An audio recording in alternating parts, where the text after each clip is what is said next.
This is the GMS Magazine Vidcast podcast, Vidcast if you're watching, of course, and I am Paco Garcia. This is a podcast all about role-playing games, board games, and especially the people who make them. Sometimes as well, the people who play them. And that would be my dog. Last year in December, I was able to get back to Dragonmeet after a very long hiatus, thanks to the generosity of my friend John Dodd. And I was very lucky to be able to do a few interviews. I wasn't able to do a lot of them. To be perfectly honest, I was enjoying myself way too much watching the new games that I have never seen before and saying hello to an awful lot of people. But I did manage to get some very, very interesting ones from Chaosium and many other people that I hope you're going to enjoy as well. Word of warning though, the audio, because it's a convention, is not the best it could be. I've done my best to enhance it a little bit, but of course there's going to be a little bit of background noise. But if you can put up with that, believe me, there are some really interesting people in there that I really hope and I'm sure that you're going to enjoy very, very much. Thank you very much indeed for watching. Please send me and leave me your comments, and I look forward to hearing what you have to say and a great deal more throughout 2024. Game on. Okay, you know this book? You know this book says here, Paul Fricker, Elaine Hardy and friends. This is friends. You are the friend. The friend who is responsible for this magnificence that's been so well received. Tell me a bit about it. Is true. I'm not exaggerating. Yeah. This has been very well received. Too much acclaim. Responsible is probably the wrong word. Instigator, I think is probably a better word. Okay, well, okay. We can live with that. The actual project, the actual product, the excellence of the project is down to the very hard work of Lynn and Paul and everyone else. So without you, well, they wouldn't have had to do it, would they? Exactly. It would be a system in search of a project. You are like the foundation to this huge castle. Yeah, and it was a lot of fun because I've been a gamer since the 70s, and so therefore it was a lot of fun to actually see a game being made. It was really interesting because they sent me all the, oh, look at this, and I go, oh, that's fascinating. What does it mean? And they go, oh, the combat system. Oh, okay. Okay, so let's get a little bit more serious. Tell me about Rivers of London and why has it been published? I think, what does it have to offer that other Cthulhu-based games don't? Okay, well, for a start, when I've been asked this before, my trite answer, my short one-line answer is, this is Call of Cthulhu with hope. Okay. This is Call of Cthulhu where you're not going to go mad, where the chances are you might resolve the situation peacefully and nobody might die if you're good. Okay. So the objectives in this are different. It's not an existential horror. It's much more of a, if you imagine that Call of Cthulhu is investigative horror, this is investigative fantasy. Okay. So therefore, you're an investigator, but you're investigating the fantastical. And the fantastical is not always horrific. Mm-hmm. So there are horrific things can happen, but it's not specifically a horror. In horror, they say in the genre terms that horror is a fantasy where it's entirely possible for the main character to die, right? And this isn't that. This is like, the system is designed, and it reflects it very well with the luck system, that it's actually quite hard to die in this, right? But getting an optimum solution is more difficult. So you're not aiming not to survive, you're aiming to actually resolve a situation in the most peaceful, most just and equitable way. And so therefore it's a much more optimistic game than Cthulhu. So does it keep the same kind of tense horror atmosphere than other Cthulhu games do? No, because your objectives are different. Like it's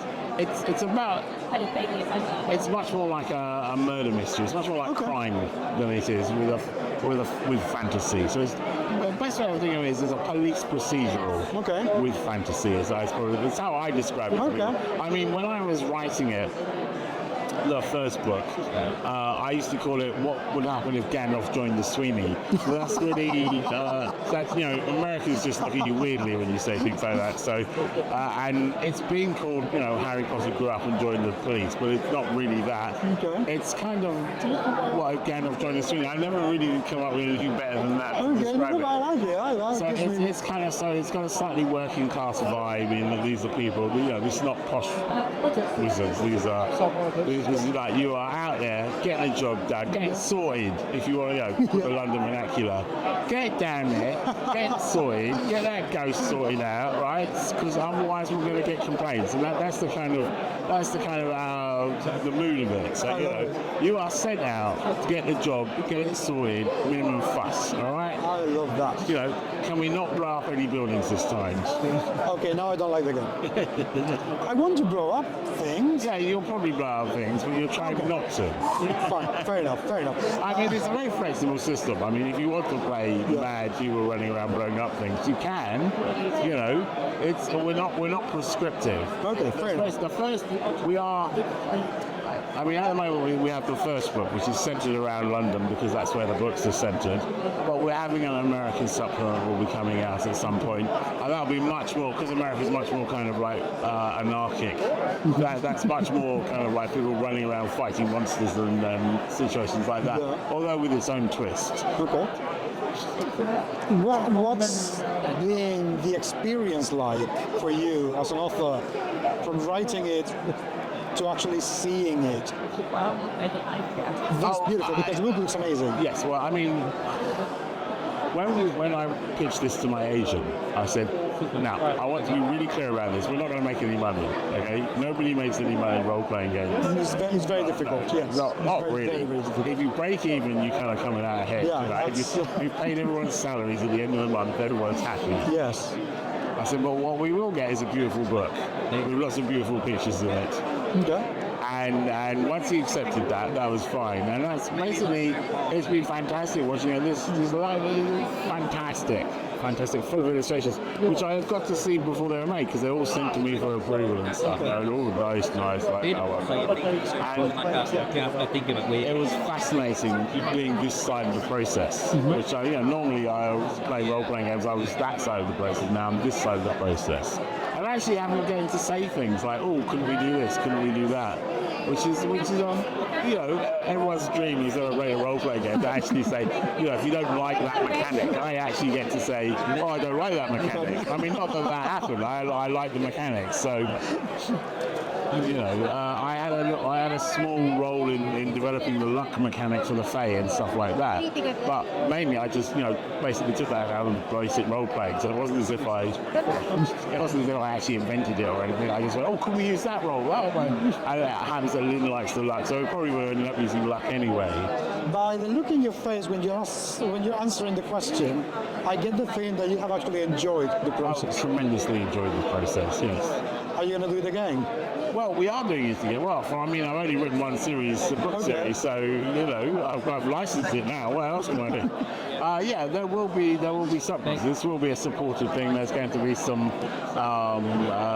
because investigative scenarios are actually quite hard to write. I mean, they're hard for GMs to develop because they're more complicated. For a mystery, you have to have a beginning. You have to have a proper destination. So we will be producing scenario books both for Britain and also in the American book there will be scenario books from America. And then hopefully more material, ones that are going into Fae. I'd like to do a German book. I keep saying, oh, wouldn't it be nice to do a book set in Germany? That would be amazing. Because that would be even more bureaucratic policing. And actually, I love the idea of like having a rules for which form you fill in. I love that. Well, congratulations. I think it is looking absolutely amazing. And you have a queue of people who want to get your autograph. Yes. So I will let you go. Thank you very hopefully, very much look forward to seeing the next installments. Yes, I'll probably be here in the next installment. Good. Okay. Oh, someone's licking the book. I have never heard of you first. I have never heard of Crow and Crown before, except for the herbarium yes. that came to Kickstarter. to great acclaim. You did very well, Thank you. if I remember correctly. It did do very well, yes. Okay. Tell me a bit about your company and what are you doing here at Dragonmeet? Sure. So we're still up and coming, which is probably why you haven't heard of us much. So I have been playing tabletop games for about 15 years now, so I've always been in the community. I am a writer by trade. I'm a folklorist. Okay. So I have published non-fiction books about botanical folklore, so the occult history, folklore behind plants, mostly across Northern Europe. And I also DM a lot for tabletop games, and a lot of the stuff that I was putting into the games was things based on my research, and sort of taking real life historical creatures, events, stories, legends, and then turning it into something that could be used on the tabletop games.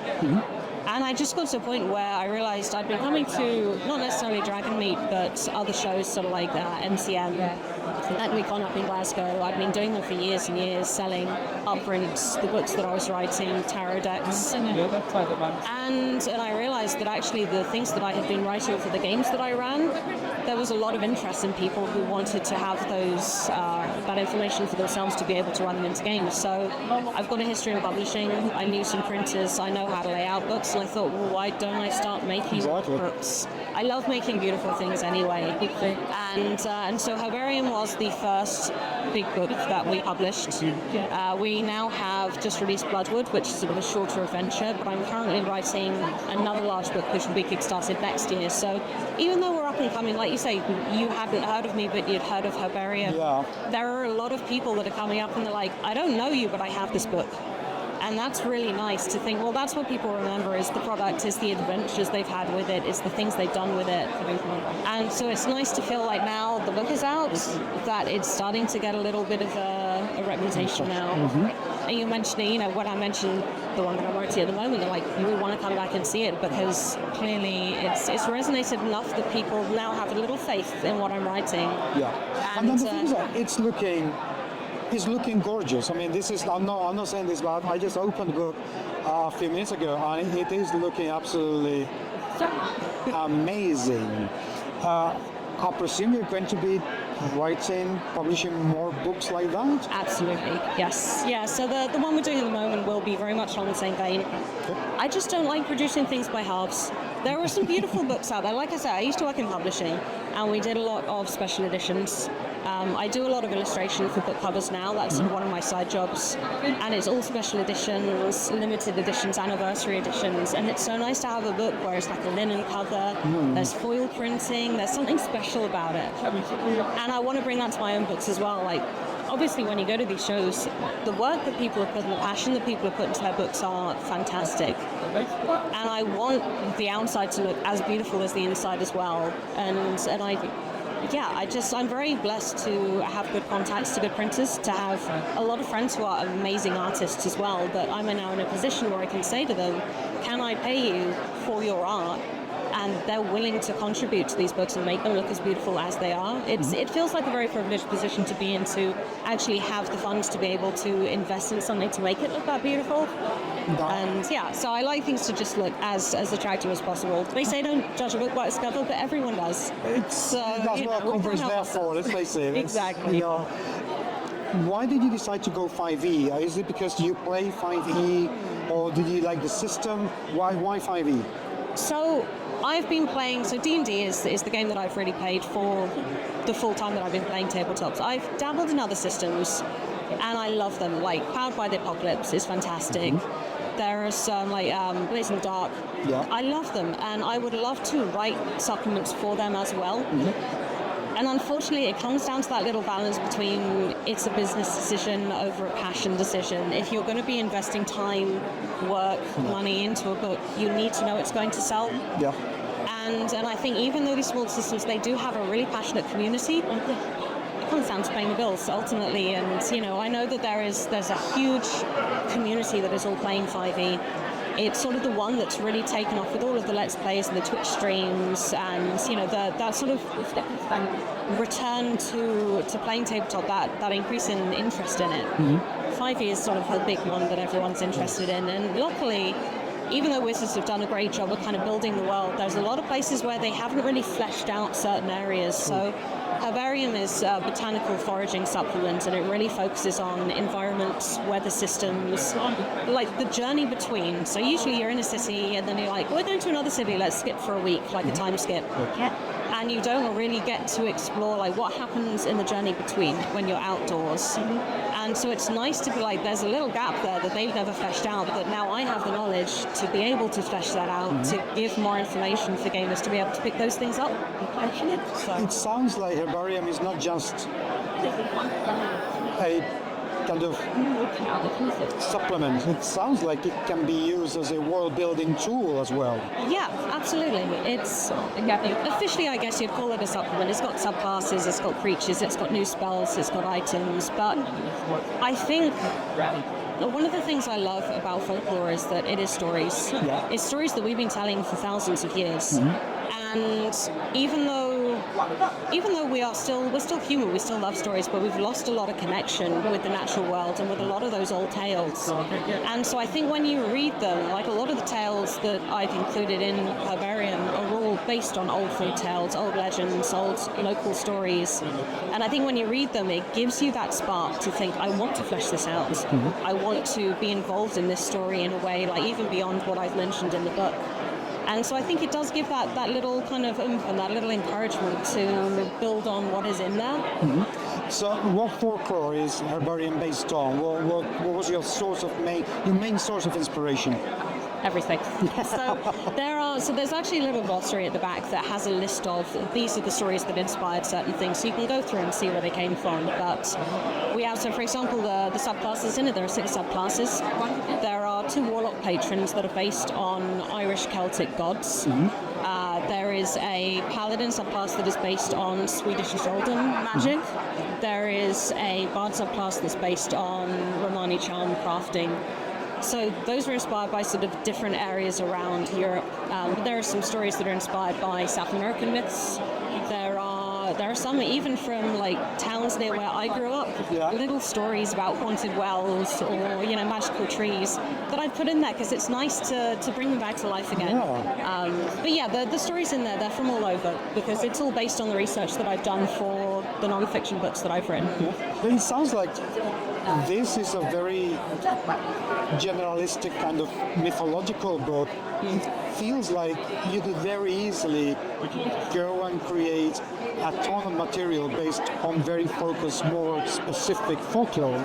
I would really like to do that. That's my intention with future books. But I think with Herbarium, what I wanted, especially with it being my first book, I wanted to introduce something where people could pick it up and say, well, I already have a campaign that's running, but this still fits in.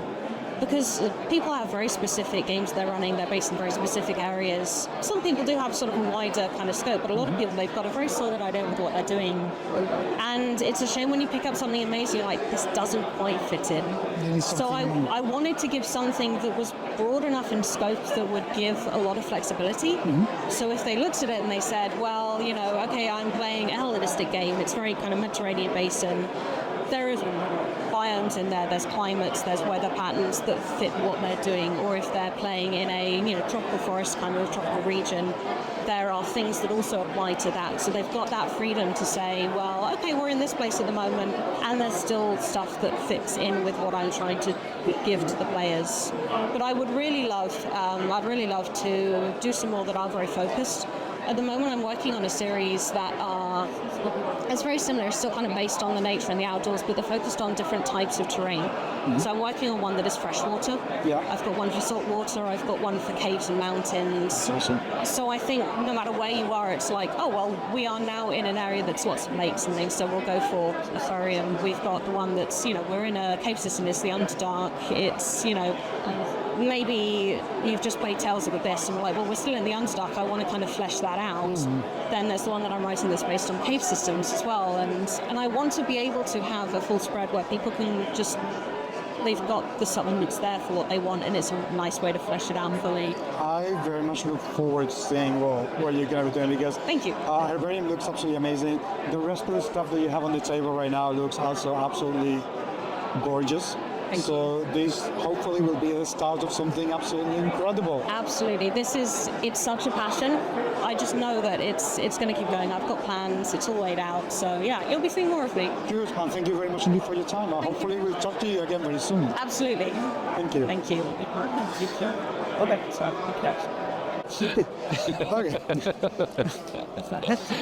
No one does introductions like you. You don't need to know about the Muppets, okay? This is just us having fun before the interview. Okay, we've known each other for 15 years now? Something like that, isn't it? It's scary. I think it was 2008, Yeah. the first time we met when you were starting as a company and you had Yep. the Doctor Who Primeval. Yeah, I was 13 years old then. Yes. I've just done the maths, the real maths. That's a very long time ago.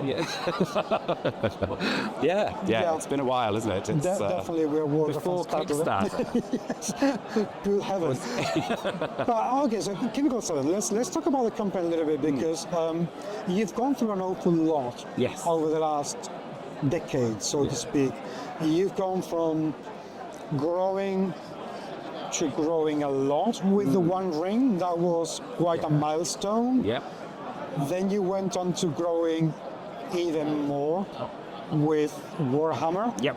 A game that everybody was absolutely desperate to have. Yeah. In retrospect, if you look back at all these years, Yeah. what would you say has been what has driven the growth of the company?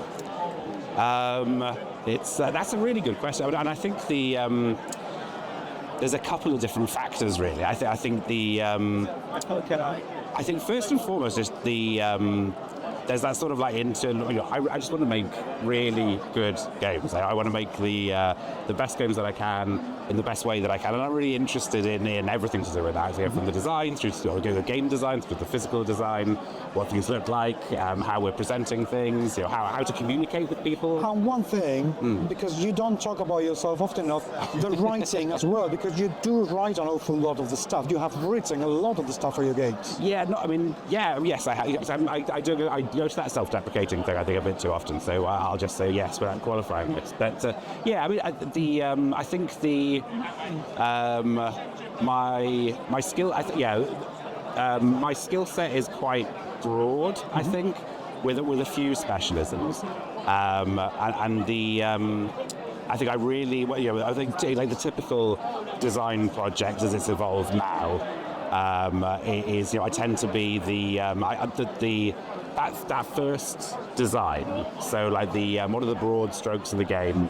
How do I want to really get into the themes of it, and how are the mechanics going to reflect those themes? So how will the game engine run? What are the must-have subsystems and sections of the game?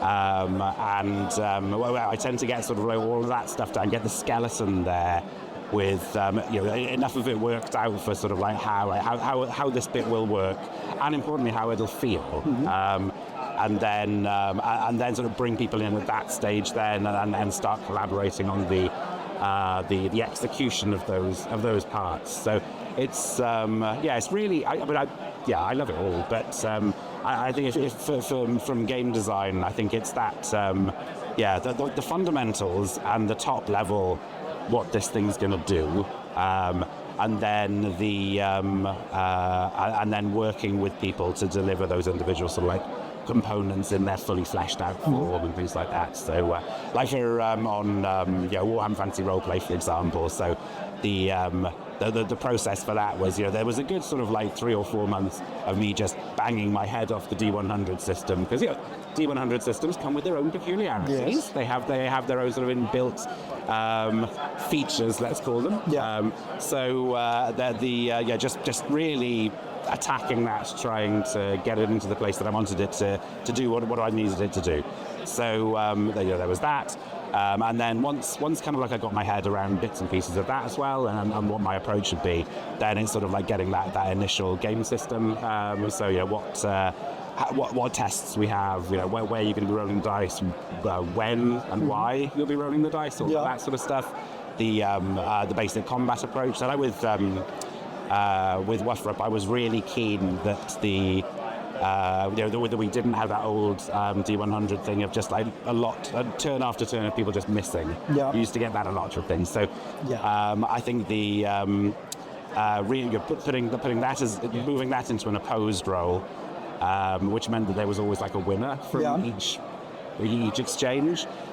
So something interesting happened. It wasn't just like miss, miss, miss. So the opposed role sort of like I brought in to do that, and the success levels and how that integrated into the damage. So if you're hitting somebody well, you're doing more damage. If you hit them less well, you're doing just some of those really logical things that you can extract from a single roll of the dice. Again, just to speed things up. Yes, absolutely. And then things in combat, the advantage system as well. Where you've got basically, as you win, as you succeed, you start to build your own sort of momentum. So you get a mechanical modifier, and it's one of those things where there's a logical thing that's going on there that's giving a mechanical benefit. Yeah. And there's also like a fairly what's the word?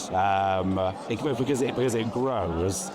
It just pushes things in the way that they're going to go anyway, a bit faster. Yeah. So that was an interesting one because I think some people can get there. Some people I think got the early parts of that. Yeah. But the later parts of it, I say you're getting up to like the 60 plus 70 plus 80.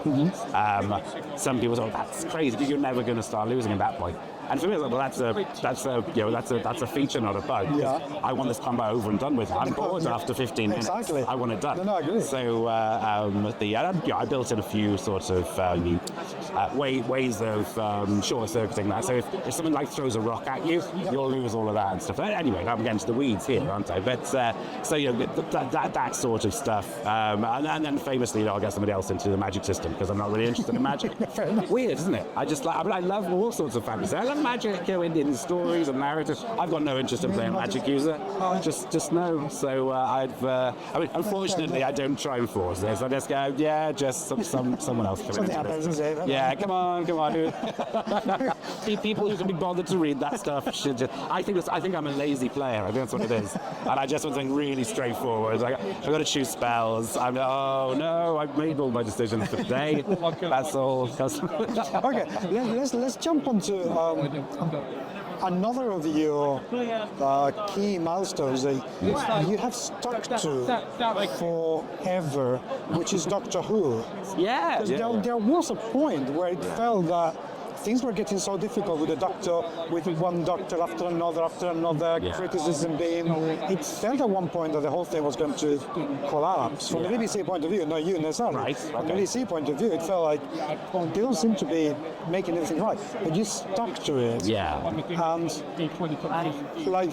the phoenix of role-playing games, every time there's something bad happens and you release another thing, it's better than the previous. Yeah. Because the recent Doctor Who stuff is system. Thank you. Oh, we had so much fun with it as well. I think we both with the being able to come back and do, because we've got the two, we got our Doctor Who game that we designed, and then we've got a 5e implementation as well for Doctors and Daleks, which is just hit stores now. So our sort of ground up one, we had the second edition and a starter set, which was its first kind of proper starter set. That was really nice. And then Doctors and Daleks was just such an amazing design challenge. How do you take something like Doctor Who and get a really satisfying, true to 5e experience, as well as true to the set? Yeah, because that's the thing. Because Doctor Who is very much a first you talk, then you run. And then you fight if you must. Whereas 5e tends to be a first you fight, and then you raise the dead and ask questions. Interrogation. That's the kind of I've always wondered about it because there's little more you can do to them at that stage. They're not under any threat really, are they? How do you approach that? I mean, how do you trick 5e to fit that narrative of actually dialogue and peace rather than conflict? Yeah. So my objectives for it were to get there needed to be some way of integrating the role playing talk with some kind of mechanical system as well. Right. So if you've got the actually, I'll come back to that. The other things I wanted to do was the non-violent conflict. You needed to be able to use your brain rather than having to fight everything. Yes. And then the other thing was that it really needed some way of resolving a power differential between the adversaries and the party. Because I think, traditionally in Doctor Who, you have these massive galaxy or universe-threatening plans and creatures and all that sort of thing. And not ultra powerful characters tackling it. I mean, again, the Doctor obviously is very powerful, but you'll still have those bits where the companion will see off the Daleks, or they will beat them in some way in an interaction. So that was the things that we would need to achieve. And it was a really good team effort as well, I think.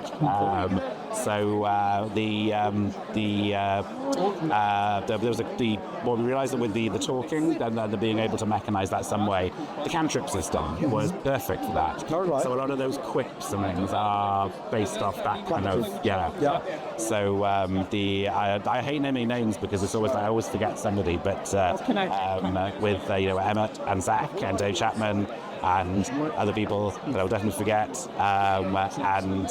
was just a really good team effort. The encounter system built in rather than having to be a Dalek apart, you have a plot point for part of the narrative. So you have an encounter that has plot points, and you're trying to beat that encounter. Okay. So because obviously a Dalek could be a huge, very difficult. CR. For any do, yes. So there needed to be a way of dealing with that. So those plot points do that. So you can contribute to the damage against the plot points in lots of different ways. Yeah. So you can do, and that was funny because we broke the terminology. Well, I think for D&D, because when you're doing 5e conversion stuff, it needs to be recognisably still 5e. Otherwise, you're reinventing otherwise. And why play 5e? If it's not about you 5e, then play something else. Yeah. So we did go around in circles a little bit about it. It was when damage is a thing, we need to keep damage in there. Yeah. So as a result of that now, you can do emotional damage. Yeah. You can do logic damage. I love that. That sounds very good. Things. That sounds very good. Shall I get a quick recharge of spell? Oh, Yeah. Excellent. It would be au naturel. Okay, now tell me a little bit about Uncharted Journeys. Yes. Because that's been your latest hotness. Yeah. It's done incredibly well, and it's got nothing to do with Warhammer or with Doctor Who. Licenses or anything. Anything. This is your baby. Yeah. Firstly, why? I think I realised that basically there was so much good design work that we were doing that I wanted to make available to the broadest kind of pool of players. So the Uncharted Journey is the first of those. They're really getting into journeys and then making not just a system for journeys, but how to make journeys really cool at the table as well. So how can you help people to have that kind of really high quality narrative experience? That's supporting people to give them and it's not just giving them the tools. Yeah. But really, I don't know. It's the tools and helping them use those tools. So that they've got just a huge amount of quality content that they can build into their games directly without really having to think about it or extrapolate much. So, which of course you can do. You can make them all your own and build them. But if you just want that sort of a really nice bit of the game that sort of have flavour and it's gonna just really enhance everyone's experience, make the world feel like it comes more alive. So and that's kind of what I concentrate on. I think with the 5e stuff. Okay. It's about helping people to have the best game experience at their table. Because it's which we can all do. There's always those the players will throw you on a weird tangent, and oh gosh, the improvising must start. And sometimes that just flows and it's magic and it's brilliant. And other days I cannot think of a single name for a tavern. So, yeah. So those sort of things that support and enhance different areas of the game. What's going to happen to the journeys? What are the plans for the line? So the next one is A Life Well Lived, which is just finished on Kickstarter. That we'll be sending out soon. It's very, very interesting, very exciting. And that one looks at your kind of like non-adventuring life of your character. So sort of huge like life path system that really helps to really flesh out the rest of your character's life and not just in a kind of like I've got 3 siblings. Do you know what I mean? Not just rolling.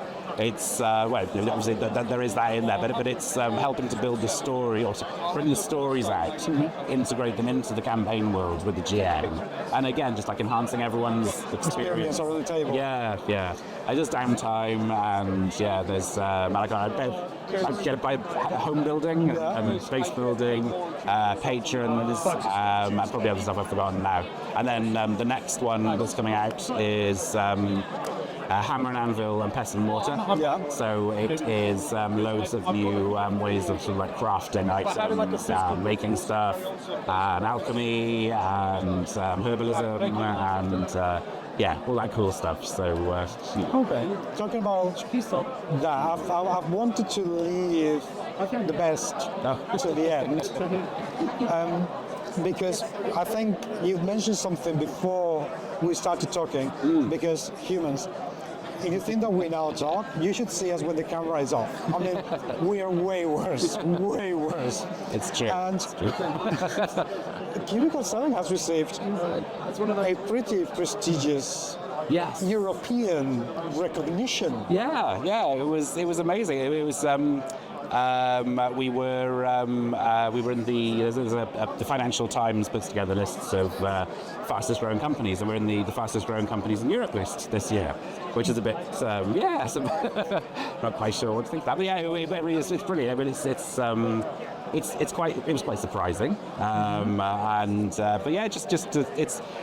testament, I think, to the obviously there's we've put a bit of work into this, so there's good stuff there. But I think the industry as a whole, isn't it? I think that when you start to see tabletop companies appearing in that kind of place, then it's I can't have imagined going back when I started that I'd be saying something like that. A little feature at the FT. That is amazing. I mean, and let's not. I mean, seriously, it's not that easy to get into that list. I mean, I work for a company on my day-to-day job. That's gone in the 3 years I've been working for the company, from having 300 employees, 350 to over 700. I don't think my company's in that list. Right. So I mean, it's not necessarily a matter of how many people you get, but how much growth you've had, and that is a lot. Yes. So congratulations for that. That is amazing. I think people should be very, very aware that gaming companies can have that worldwide, European at the very least, recognition, and that's not small feat. No. I'm always quite self-deprecating about stuff, as you know. Because you're British, of course. But this is important, and this is very good. It is. No, it absolutely is. It absolutely is. Thank you. It was really kind. Well, next year to the cover of the Financial Times. Indeed. Of Vogue. I'll have to get a T-shirt with like a shirt and tie printed on it, won't I? That'll be smart enough. Ron, thank you very much indeed, mate. It's been always absolutely amazing talking to you. Hopefully we'll keep doing this on bigger places all the time. Yeah, absolutely. Goody. Thanks, Becca. And I was like, taking this off. Okay,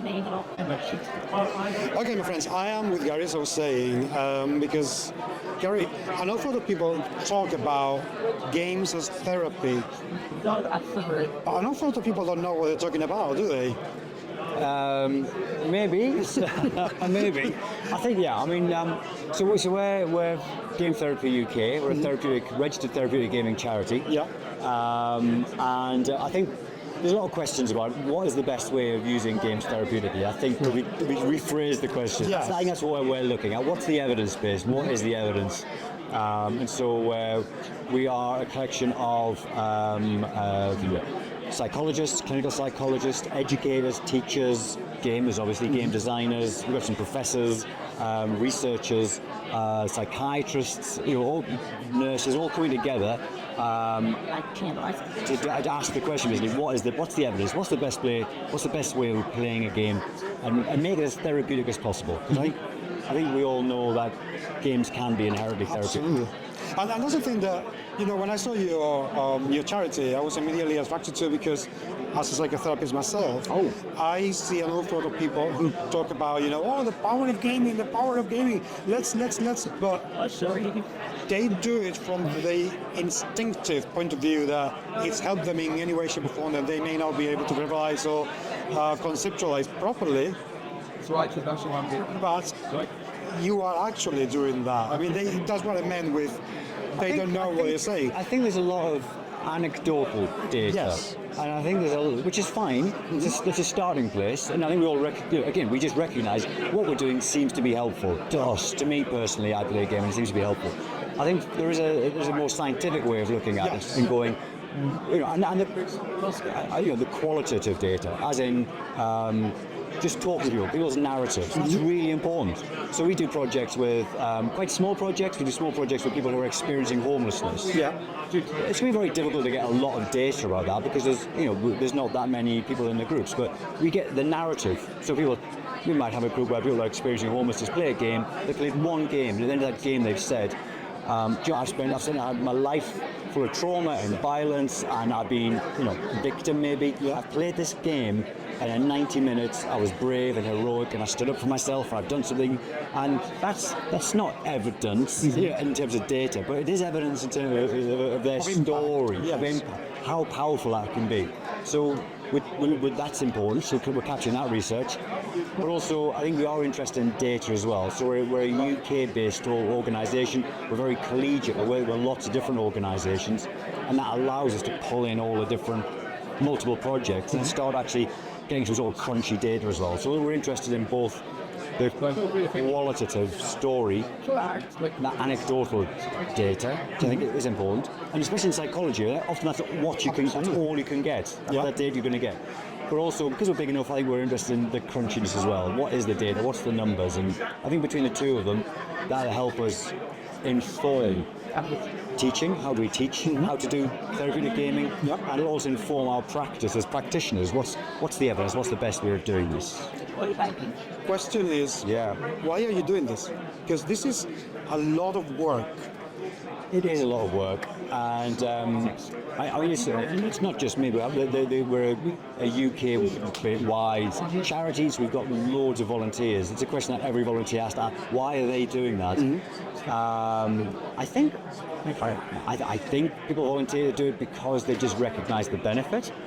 I think people are interested in people, and that's our main thing. And so we can sit down with other people and play a game. It's self-motivating. You just want to do that.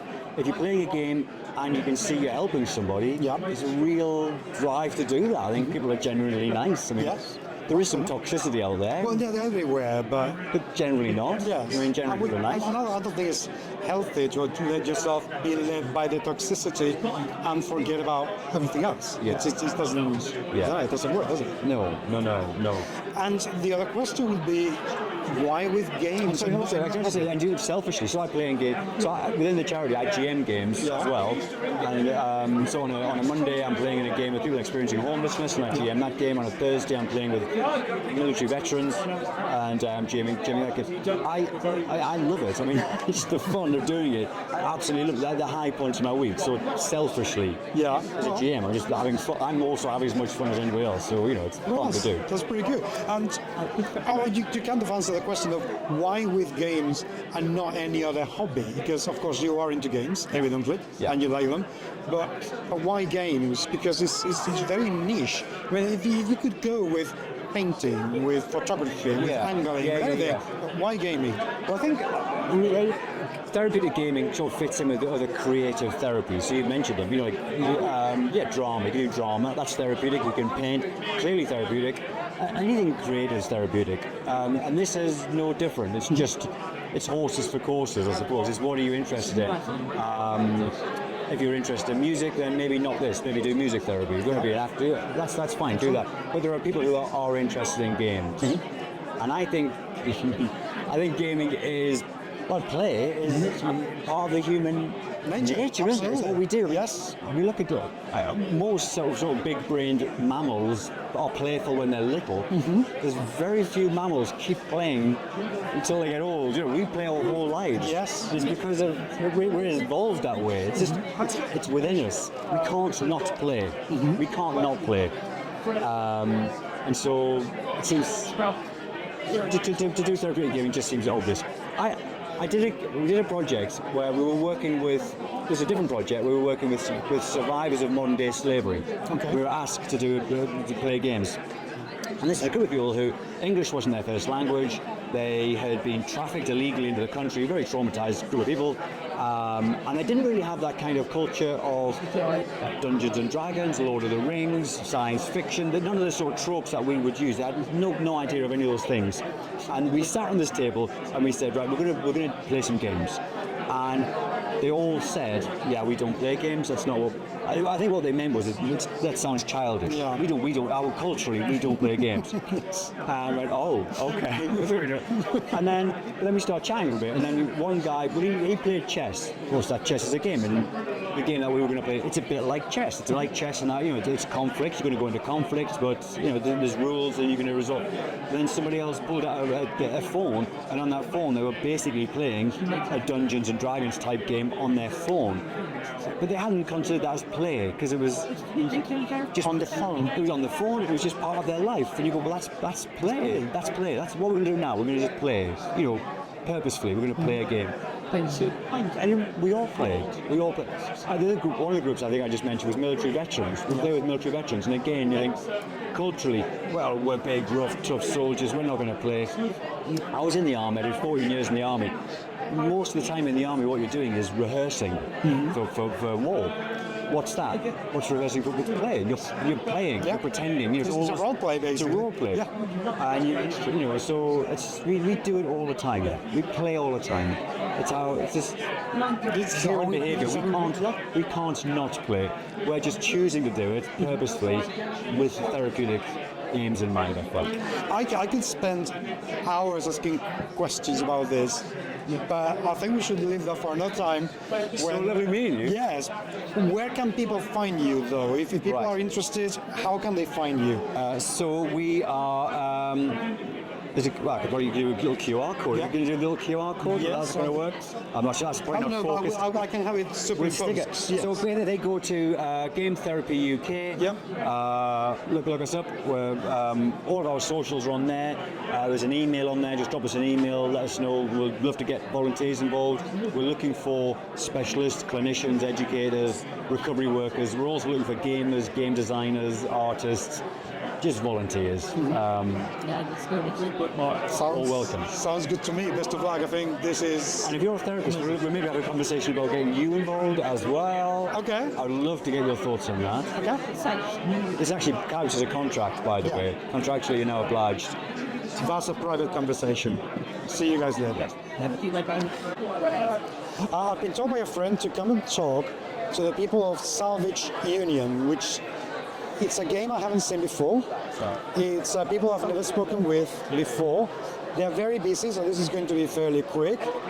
But I wanted to ask them a lot of questions. Hello. Hey, okay. Introduce yourselves for the camera. Who are you two? I'm Aled of Aled Leyline Press, so I handle most of the sort of production, sort of our layout side of things for us. And I'm Paddy. I do a lot of writing on our modules as well as sort of marketing, running games, and we both sort of work on design as well. Okay, so tell me a little bit about Salvage Union, because I have to say that banner looks amazing. Yeah. What is it all about? So the banner's awesome. It's by a guy called Hamish Frayton. And Savage Union is a post-apocalyptic mech role-playing game. It's got easy-to-learn mechanics. It's effectively like Mad Max meets like BattleTech. And you play as salvager, scouring the waste for scrap, and using that to build and upgrade your mechs. How long has it been in development? So it's been in development for about 2 years now, since we launched the Kickstarter. Before that, it was like ages, because it was just kind of like a little brain baby for a while, went through a lot of iterations. But yeah, so it's 2 years since we launched the Kickstarter, right, give or take? Yeah. In fact, actually, it was Dragonmeet 2 years ago, I think, that we just before then that we launched it, so yeah. And that's why I haven't heard of you, because I haven't been to Dragonmeet since 2019.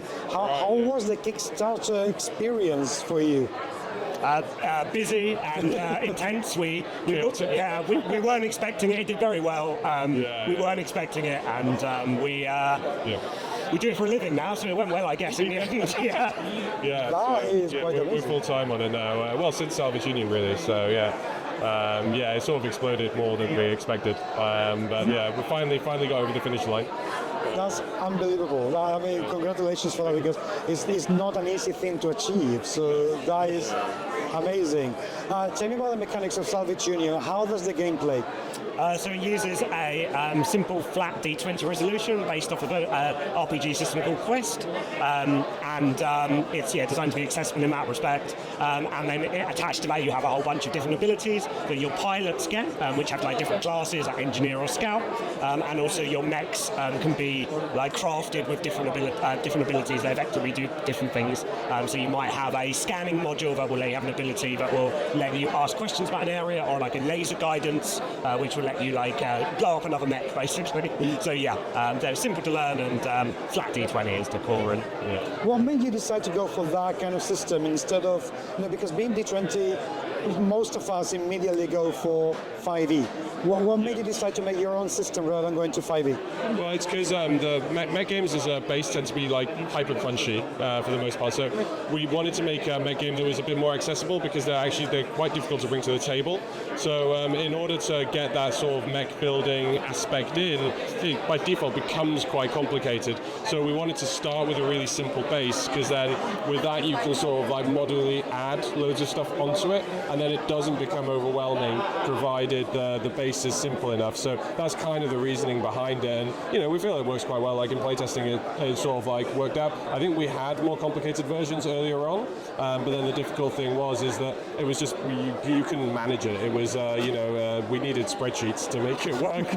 Then you kind of have to we just stripped away everything until we were left with what we have, which was something that worked, right? Iterations. Iterations. Yeah. Okay. Iterative design.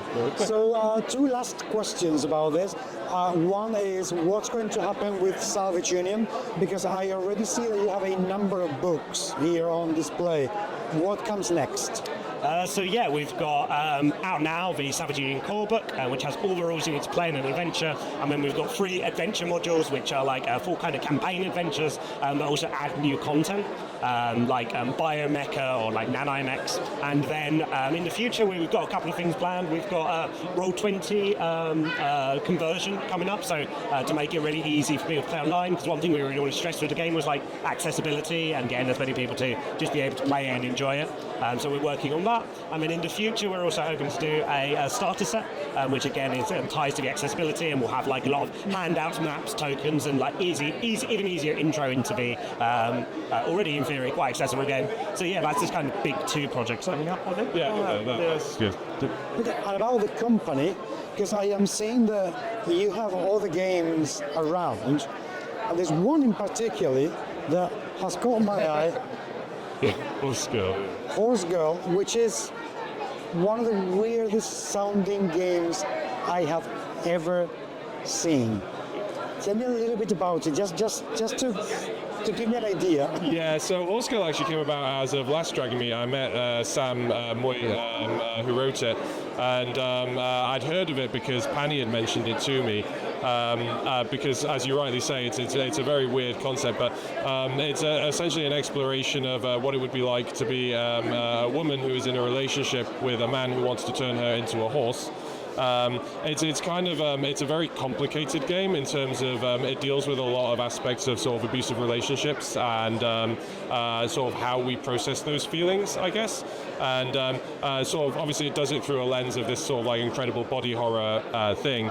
And yeah, sort of reading out, I was kind of a bit blown away that it was kind of the way it was done was so cleverly done so as not to be kind of like just horrible or like, you know, I mean it is horrible, but like playing it just really gives you an experience that I think a lot of people maybe don't get, and so it's an interesting one in that regard, and how people interact with it is very different as well. So yeah, definitely not for everyone, but an interesting one nonetheless. So the opportunity for us then, I was speaking to Sam, and you know, I was kind of like, well, I'd be really interested in like producing this.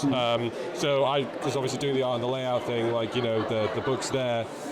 So yeah, so we printed that in-house because we have a risograph printer in our studio. So a lot of these zines kind of come out of that process of you know, making kind of like, I feel like it's a piece of art and it deserves to have, you know, that kind of thing. Because Sam's copies that he was handing out then were, you know, just printed off on a laserjet printer at home. So, you know, we kind of wanted to, you know, bring up the production value to the standard of the writing, as it were. It sounds absolutely unbelievable. Does this mean that you want your company to produce things from other authors, not just concentrating on your own stuff? Absolutely, yeah. We've got Horsko and the Game Core Foundations here, which are both by independent, like RPG and designers and artists and creators. And yeah, we want to, like, if something that's good and it strikes our interest, we want to publish it and get it out to as many people as possible.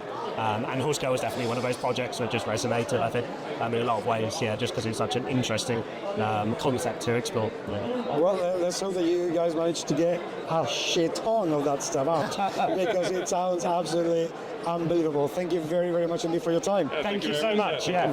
Cheers. Thanks. But it could about how was that? It's not because reality. And we're done.